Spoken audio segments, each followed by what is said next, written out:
रोजच्या धावपळीमध्ये मुलांना आणि घरच्यांना पौष्टिक, चविष्ट आणि वेगवेगळ्या डब्यांची सिरीज चालू होत आहे.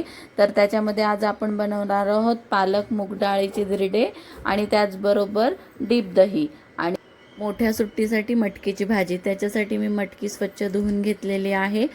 बेसिक तयारी करून घेतलेली आहे. आता फोडणी करूया. त्याच्यासाठी मी तेलामध्ये मोहरी, जिरं, लसूण, कढीपत्त्याची फोडणी करूया.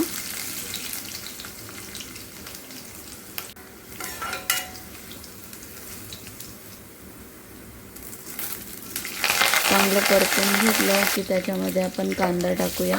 कांदा आणि नंतर टॅमॅटो टाकून चांगलं परतवून घ्यायचं आहे. मी इथे मटकी भिजवून मोड आलेली मटकी वापरली आहे. त्याच्यामध्ये मूग पण आहे, एक बटाटा पण टाकलेला आहे. मग त्याच्यात मी हळद, तिखट, मीठ, गरम मसाला आणि कोथिंबीर टाकून परतून घेतलेला आहे.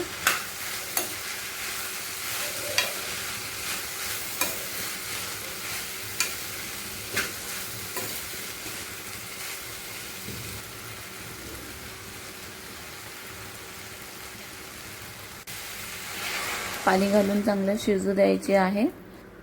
भाजी शिजते आहे तोपर्यंत आपण छोट्या डब्याची तयारी करूया. त्याच्यासाठी मी मूग डाळ रात्री भिजत टाकलेली आहे. मी पालक आणि मूग डाळीचे धिरडे बनवणार आहे.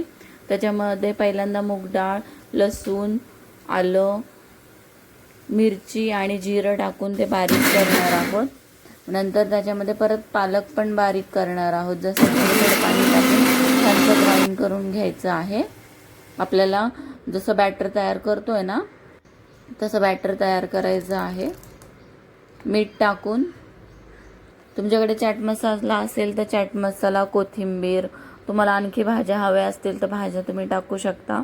थोडीशी हळद पावडर टाकली आहे. बॅटर तयार केलं आहे. आता हे बॅटर आपण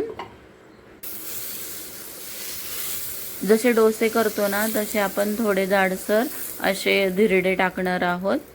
पौष्टिक आहे, प्रोटीनने भरपूर असा हा नाश्ता आहे. लहान मुलांना खूप चांगला असतो. माझी दोन्ही मुलंही, एक 3रीला एक 5वीला आहे, त्याच्यामुळे त्यांना तसं आवडेल. थोडं कमी तिखट असाच नाश्ता बनवते.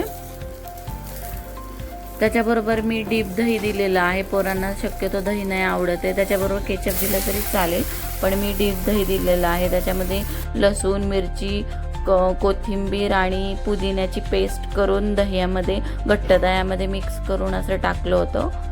पदार्थ मुलांच्या आरोग्यासाठी उत्तम आणि प्रोटीनयुक्त आहे. त्याच्यामुळे हे मुलं आणि चविष्टही लागतं. त्याच्यामुळे मुलं आवडीने खातात. जर तुम्हाला आजचा डबा आवडला असेल तर व्हिडिओला लाईक करा, तुमच्या मैत्रिणींना शेअर करा आणि अशाच रोजच्या नवीन डबा रेसिपींसाठी आपल्या स्वाद आणि संस्कृती चॅनलला सबस्क्राईब करा.